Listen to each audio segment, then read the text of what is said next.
adum fana mobe yirwa soto min mala natola ti wato bela allonta gambe jam ko mole me alon ko mo sobe ba adum moye me alon ka miro walta ada lota gambe wato la wato me alon ko gambe be sugarin fasarola kan te jama ya itan ko be jikirin ko mole me alon ko abe lola kan fi moliya abu awluta kan fi municipality Mr Baji ake kan jama la fana moy banko kan wol kono mandiga kan surwa kan ani jola kan adum wala fana mu me alonko a lonta baake fondin kella karola ada ka dabula man sekondarin do ko to le banko kan aga wakilta baake ni sanji tan lulo kono ay community development ay do ko to dum fana ay fanna jama mara woto ado ade place on fana mara banko kan banko e bandera fondin kella karola nin kella nyanto dila adum wala fana me radio dia mo fana ke mola mun fana lafta mola to nya dile la wato bela adu wato wata be campagne ke kam pour mola fam rosi wala le banque di yato ada kele fofe nata to nya ta ko ta ka kelele adu koku nata wala mun wo mancha kunda ko to men diga me ya lon ko jen ko la bige ay koku jige men mo hello ta ka fole ada fana nata ke moti mele de maroke ke démocratie nata banko kam me ya lon ko bimba enjoy kam janala ni kankularo te Mr Baji do ko mol ay do ko ke mali alon ko mol membe lori na fe ay yiwa ku jama le ki jam ada la fang mol la de maroto wala mala ko taboti fang ala do ko to ada jambo men na iya tombon iya to palasoto ay tan ko an hala hammo fang na sita KMC me yala akabe council administration falinal londe kun aba jala ko fana ma sekundarin la loi fana tama council to pour que le do ko tan ada nyaton ko membe council akoy be do ko kala membe lankene mal ada konti bol nola municipality mol be cede ala men ada be jama fanan da bulanda fe rol da nyato ani maralo podo abe falen do kala namu kan nyala ani jutel ni nyati tankolu ani fanan do men sodo radio aba jala ko a Kenya fana ba dala min to jula kunda baramala ada ba jela fanan ko soto min kete jaashi mol nafa abe fero kala purkaje ko to yirwa do ko nati silolu anin marsawlu ka pa ko anin playground silolu min bayel to kata jama ke ben dulal mento akabo ko fanan semben fiyala ba ke mako ke yirwande ada be kuran do ko fanan anin jio aba jela ko wol fanan do ko ke bang kana be municipality ako fondin ken min so la jila ko aba de mala ado fana mangina wala aba de mala ni artisol fana melbe banko kan akabe de maro kala londo la karola meto anin ka wala nyanto tankandi melia lon ko sembo ma wara bati Bakar Baji ni tandi fanan ko dala na tol mi minti ke ci sila londi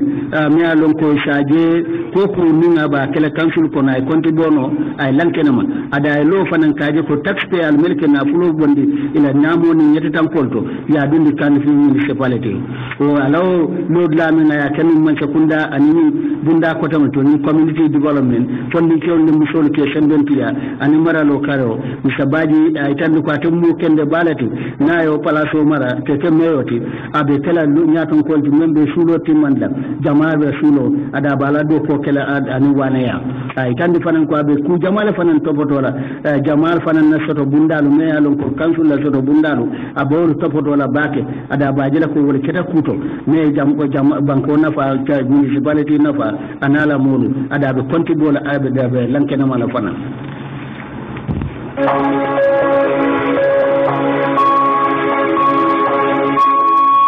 kibarol to ya standard newspaper ya safe ka itandi ko soldaro lu nyaton ko mo worawla yawle discharge wala mu ye fonyandi la do ko la ni ko mo ye wuranne wala mu wala mu mejo karamba jammeti tabe yundum barak sida te matani motol ni kunyalle la ani mejo keba jiba ate mata intelligence de la airport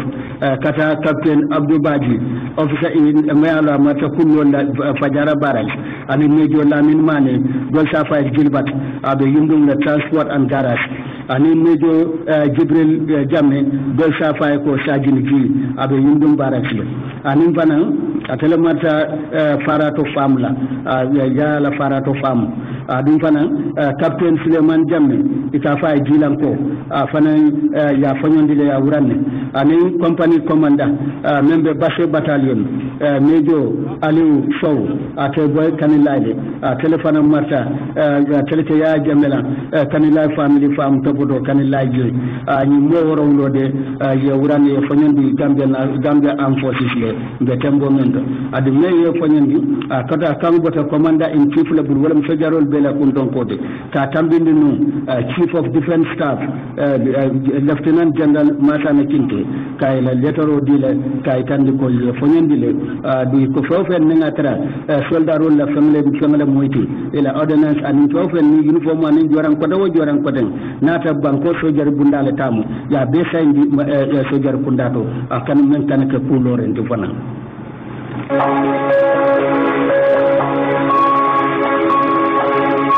ani badawlu ngata jane commission me lon ko bi be jider bakela ni lokun tambila ni tinnan tambila tenen kata arami so kan jane commission ke ci lumlu menna mol min tintita jane commission nyaati limda bare mba folola menna jane commission yala wato la faale kar worola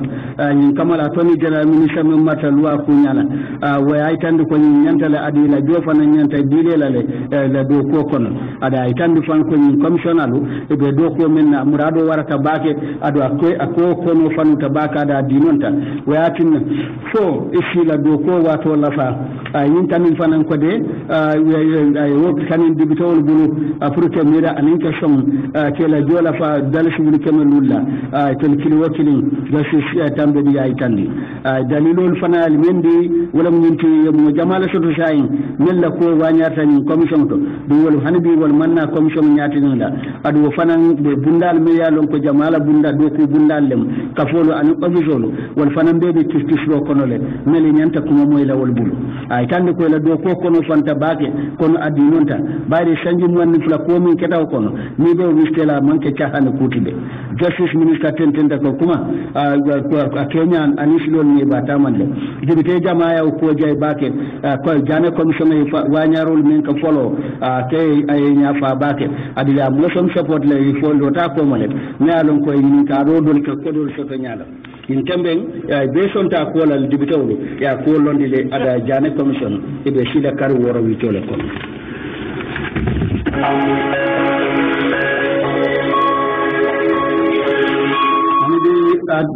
albela moy tan na dunia fele kibaro la men ko bonan Star FM radio to 96.6 men fele ko mbosila da avenue Jos Wang highway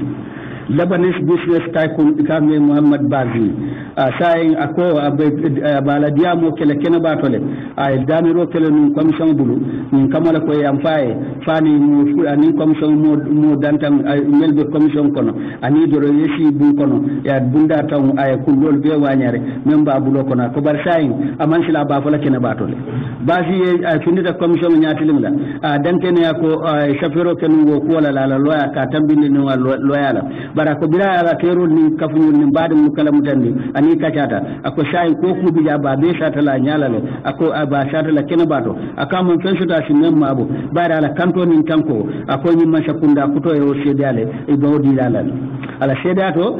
yi tan ko kodol me yi transfer kata former president ya jamela personal account ako kodo mi mo dalasi million tan anin nanti ya job ya jamela personal account 2011 nimba fole sanji woro komanto akodi min kodo ya tambitanu ya tambini numala personal account la ado ko joro fam ne yake e ka fa en ali sarara akode ko min kamala ko niaje o kodo jo akama lafi ya jam Mr sarara ni ya jam e problem ol min soto akoy walati ni kodo jo ka tambindi ya ka dindi ya jam la personal account ate ñi Mr Bazi fa ñi ngi dent ko former president ya jamme ñi kan Mr Sarara bulu ko dollar wuli kemi dulu kar wakara bu karo dundi la personal account bari wotumo Sarara ya telemarandi ka ala company me ka fa kel telemarandi gamtel law international gateway ko do min ka soto bantala gamtel la do ko kono telemaranda do ko bela ada ñi tandi ko ko manka dukuti ada manke fenti pour ka joala ko bari commissioner sa jibe isajibe nyawnya nyama akanyi ko dojo dalilo men ay la hido di fanan ko de akabe commission kaytol di la commission la membe dendi ngala ala compino le kam Euro Africa Group me alon ko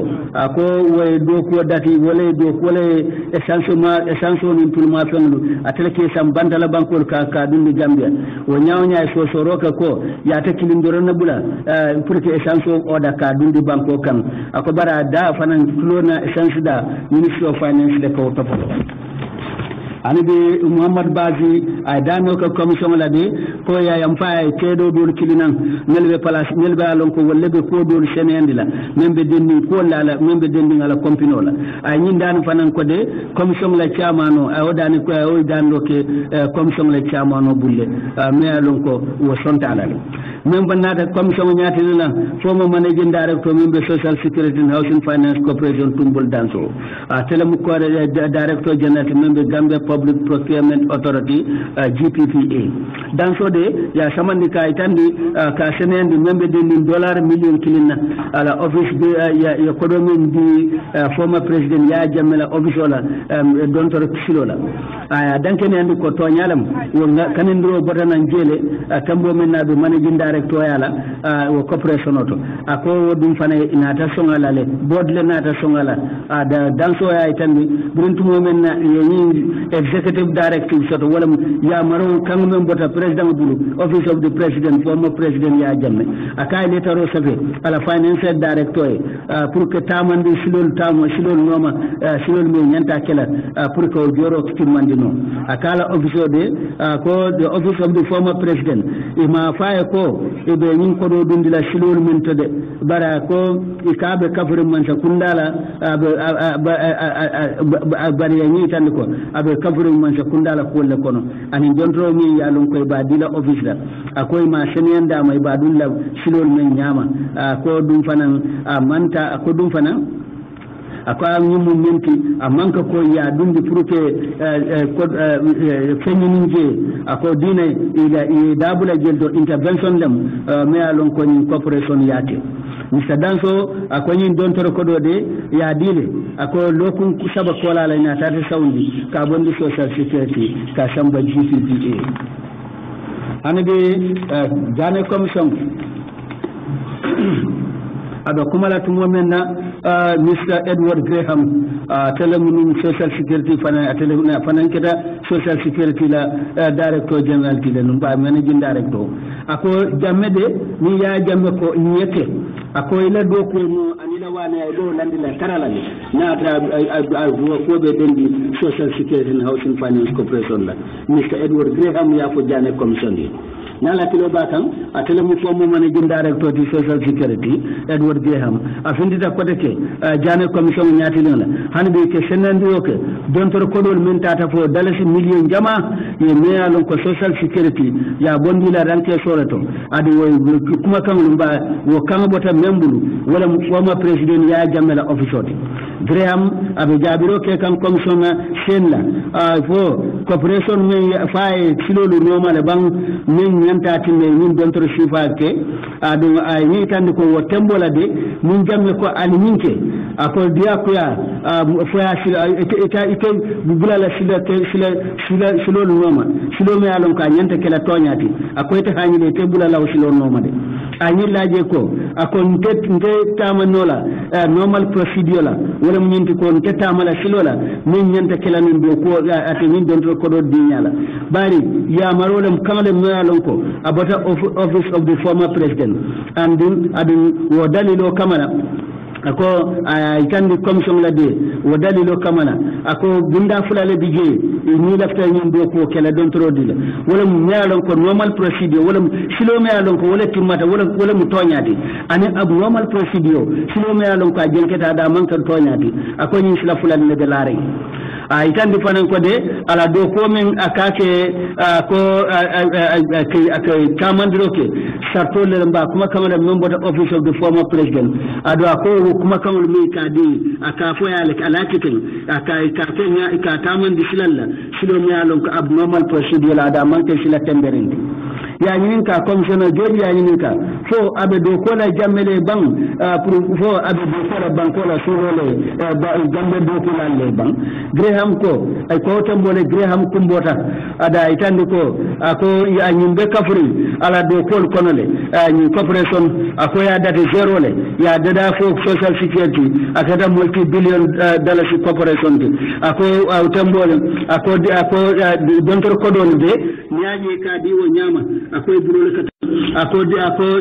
dontor ko don de ñaaje ka diwo ñama akoy burole kata shitirin koma fere tije itande fanen ko de to dalilo le atinna social security and housing finance corporation loi aka shembe baladi president la ako sulo bijele ya fali Graham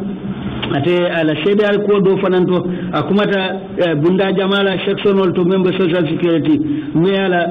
kenyal min kija aya fasha wala wa nyawanya ka lafta tenten ka je ko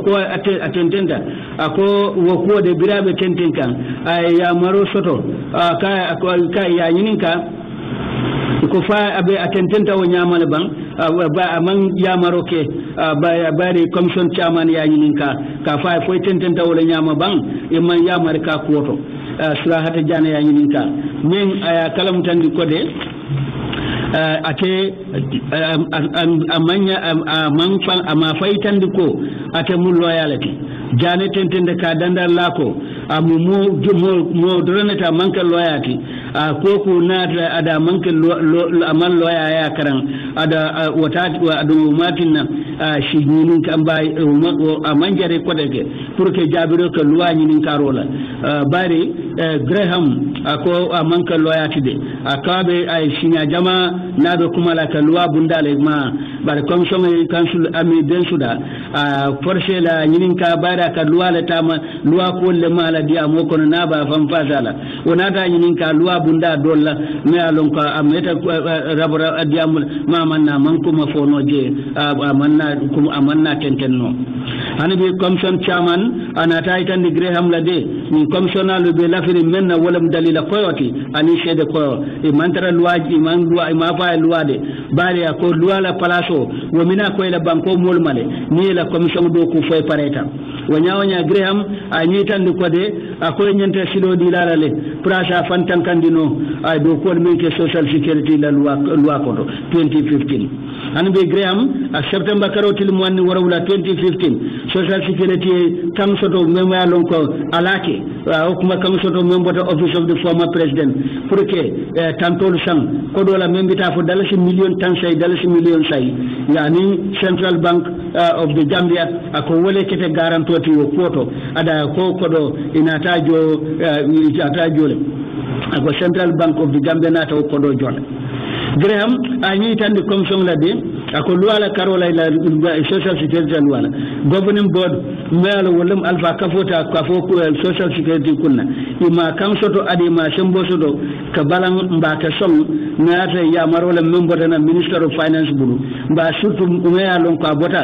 president of office to men keta executive order ti nawet la docteur kodo ay commissioner kalam tandi kode kata ko ketale dilo men be ni te makajo ada ko nawet ye do ila ni won kacha telefon milial wolam nawet management ay kayto fam findindi membe dendi dilo men jota dilo jo kambe men sota social security nawet tema mais yata jana commission yata ya marke ya ke sedoti commission bulu donc kodo me yadi pour que ni dumba farang luta anini dumba fa machine anini fa service motolu ana emergency vehicle ako ya te fangle kilinu state house même mun do docteur Njogu Bati pour ñu kanto ni kantanko Banjul International Airport akoy lafta kala wolto akoy social security yayi kanin koy dontor kodo di o kamala mais koy ba jola akodo wo kumo botana office of the former president mi alon kay letaro sape wo kola koy sulata wo kodola ako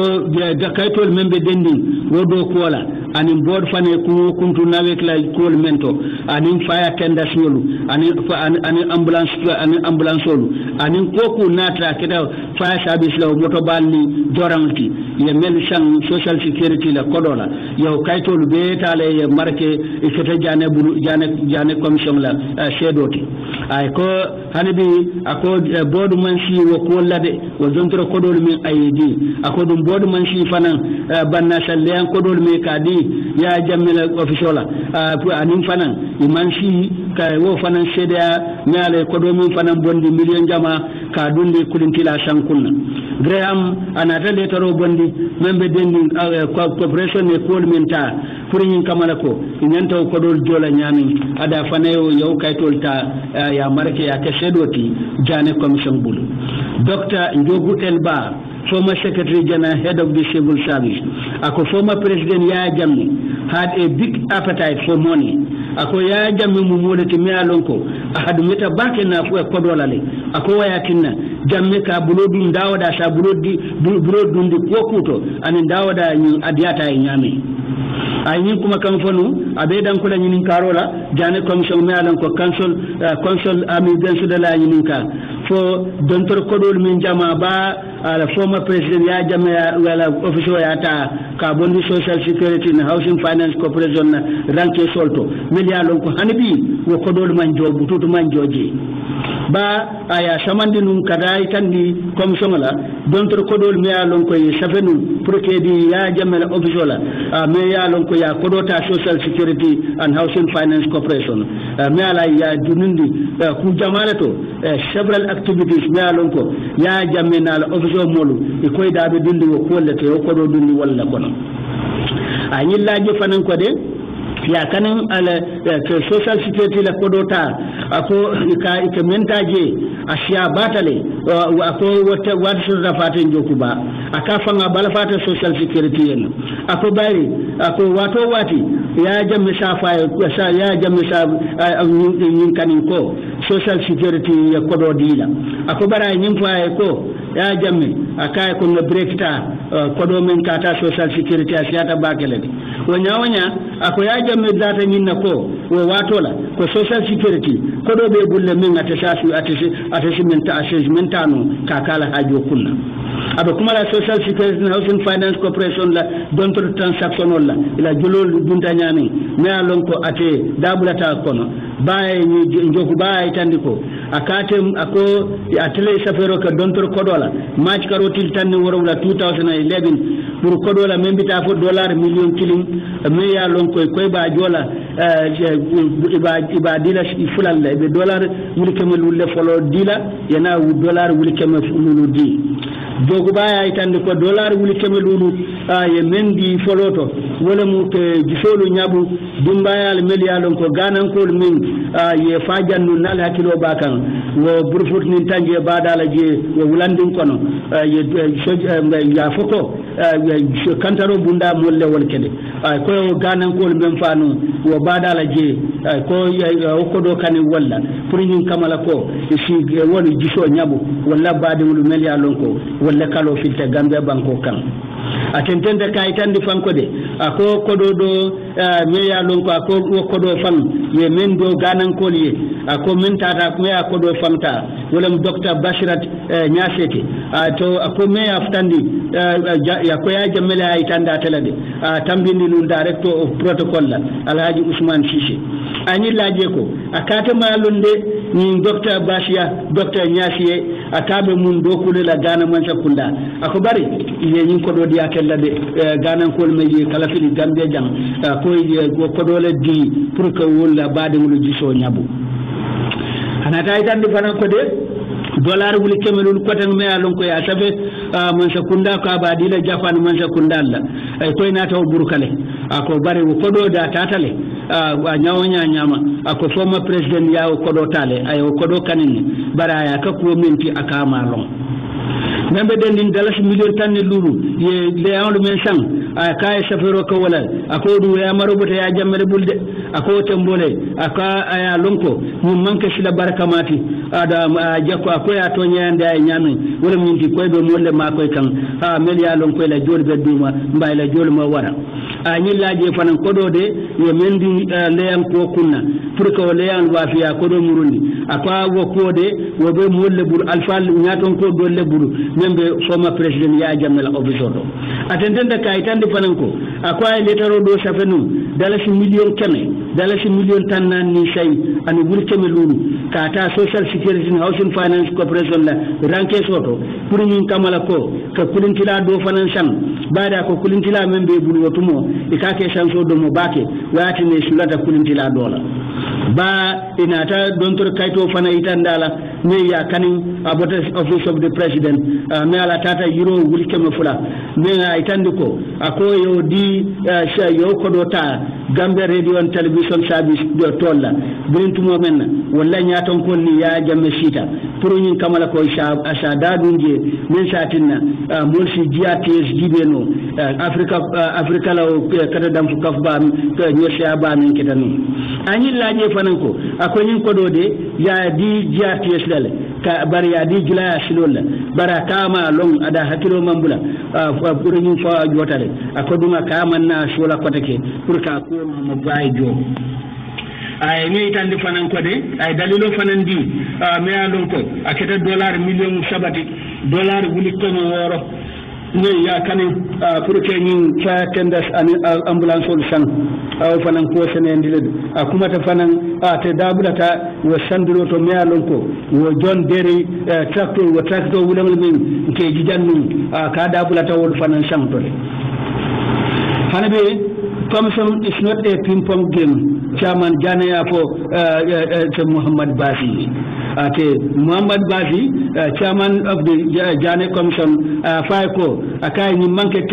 Chinese law to limit the Kame ping-pong, Akai Shio Kalamuta. To moment a Kishislo member caring former President Yajamanade Nulu, Nafulo Bulolmi, Bulodunta Naful Paul Menkono, a bold man whiskey come. Arabalula for Muhammad Bazi. To moment telefona mu nyaton koti membe ni commission nyato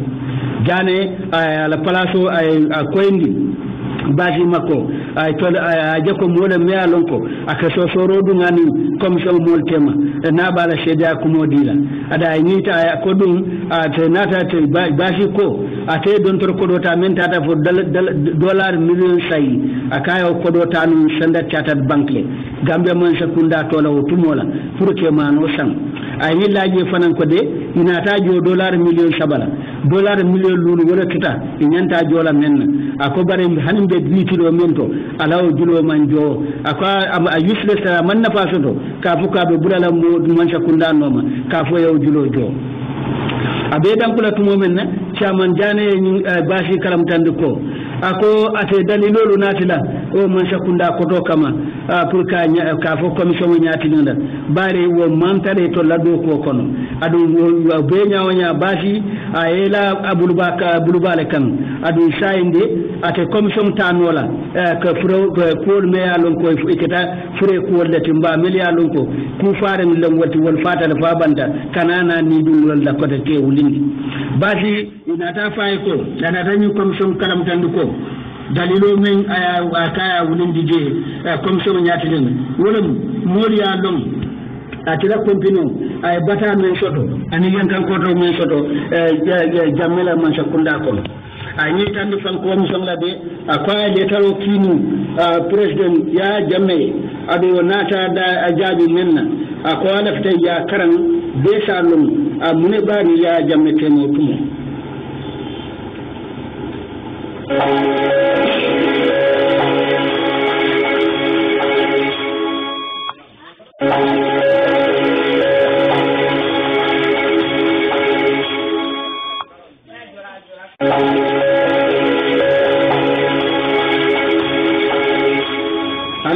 albela moy kan jane commission da ate Muhammad Bazi anata awale taro fintindi ala letaro min ya shafe ya jamme ya letaro karan commission secretary alaji kuran wala karan jama be nyatin la ya jambe beach hotel o kola le letaro min fanan ya jamme ya jadi menna na alon ko secretary general ndu bale ya shafe fanan ayo fanan karan jane commission nyatilinga bare atata nata ate Musa Muhammad Baji ay kanindro ke ko data ikamuta nyami wutumola akama nyinya adunta ko men be kono birin generator la karola bang fokata fo essence sandom anin ku jamal me alonko abulo dunte kono bankola do ko dol men keta banko kan akubara amanna na josodo shaya ka munte to pol men kala wo mandiyaye a wosita ya jamme o letaro kono kay tanduko shaya tilado ko amunta manna tinye soto je mba doya anin batale be lana kan ya jamme ala secretary general ndoguba weletaro min shafa ya ikanda kumala suti afi ay Mr. Bashi Jalay Bake ako mole me alonko amankre fa mam mole monte mo tentula ako mole me alonko ye shine bu ye shi shira jamala diala adum fan yala kompino bula labe ne ma fen shin kan jam me alonko muka kontibo ako fan abe external auditor killale mel bo kontibo la kalum adum fanan shaibe fay keno diala num fanan ay ni farñe machine no yalon ko wala farñe doku yow machine même poché port authority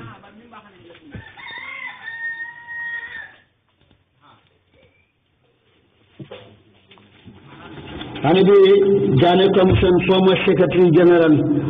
Usman Jamme fanan yi tanda fanan fintita Jane Commission nyati dinla me alon ko abe dendin termination la ye puntro menke Kanagi Mineral Contract la anin fane lanchino du nyani Gamico Company la Jamme ay Kanagi Mineral Contract ya puntula nun tumumena former president ya Jamme wala miro fe ko katara kodo joka menshiata mancha kundai Jamme ko ya nyinka kurka shene ni donzo kodol mi akata dollar million jama yementa pensional la kodoto social security jabe sonta nyina de ako wa ke abe ko ke kan ya marole koto kan le koto me ka diala former permanent secretary minister of agriculture ada gay afanam findita commission nyati ne ka shene andi membe dendi wa shene jorangal min an tractor mi ya shannu ay ni tan di commission la de akata be kafur agriculture la do ko bundalama pour que cheno machine cheno bindi ame alon ko express den ya jamel ko wulindi ay tan ko ni jorangal de ye shannu social security la kodole la fatu njay former chief protocol expose we alon ko jenab suma jame telema la protocol ti chief protocol ti sontani nako dollar buli muang dollar buli kemelu mba dalashi million kemelulu ay wala tanu ani euro wuli kemelulu akaya otanu Central Bank of the Gambia former force de ditola jenab suma jamme ay tande commission la de akay ko do fanan ki men tata fo dollar men shiata dollar wuli kemenanti kaki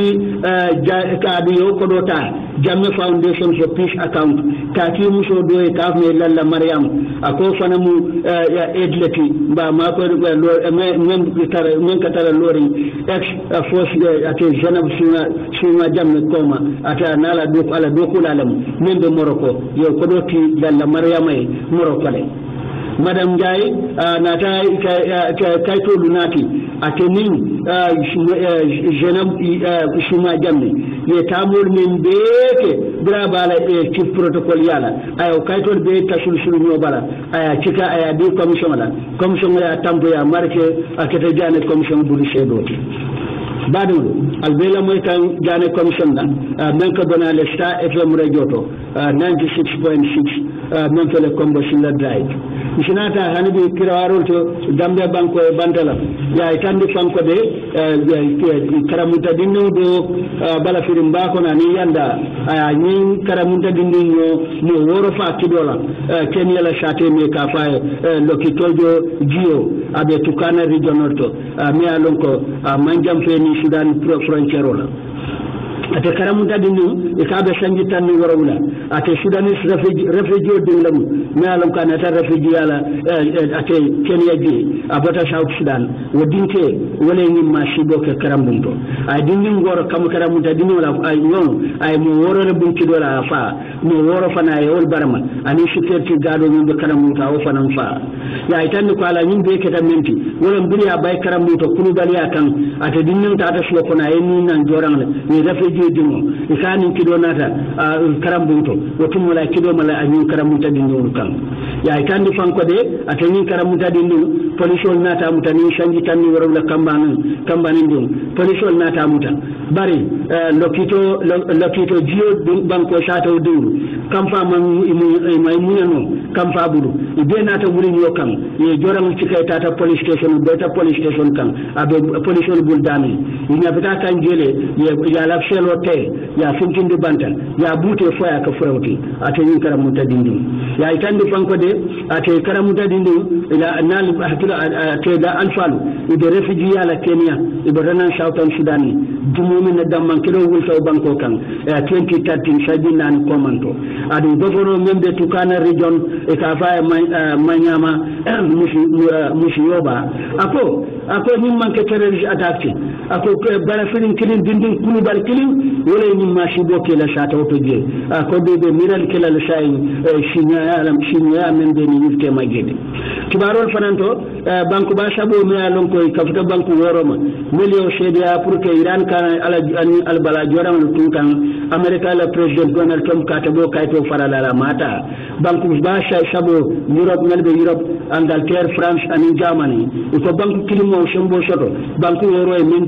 shedia ya londi wo international agreement ka fo banku kilimbo tinyanola banku woro le shine pour que Iran fanan bulo fatandi ikana joram tun kan min al bala tamti bar president Trump ni wati na ba ni fo kanko abo kay burgo kambe bur kalale ko fan anyanta min signala ni ndima so aman so na signala Iran de be dam ko kan sa tolale ni mellanda nyato banku ba woro wili ni sheda wulam Angleterre America China France Russia and Germany George Weah fanan carte fawmen ko de la Liberia George Weah be nyato de ni membe membe shata carte siala wulam Joseph Joseph Boakai wala ba noma bari shawayatina konto men dita folo ni kememu sidra sabo be kasha bitala fan ba sabo jamale kasha bitala jama ba wala kasha bitala sai ko moy be man timma wurke ke president ibita second round wala la biral election ay tan ko be kala no zambale ko mo won wala lota ke president yani adu nan president min kanyeta ni kunya fulanjala selebe kala sanji tawro wulati afamata bancha kunda di bankuru ni president ni banko di nyora tayro ni tilimi democracy kon George Weah ke mo ke min kumu ate tan nan le kanni the vice president memu Ellen Johnson Sharif la vice president melota Boakai ate min kumu ke no asijata ke mo ke metansa ba te wala sodo morobia mu sodo function la de radio dat nakinda tulola abela mo la risoltola ika abe mo la tumona ko shay wade president ko wala sodo la banko kan ada be kelam di wati fana wotambo ke dobe la nga dala fa ni muske ba mo do fala ako muske ba ko president ya manke kada dam fi bayati de ka fane o dandal la lo diala budum badu wato en senyila la drum mbal tentina mbal science da calcularon kamel bon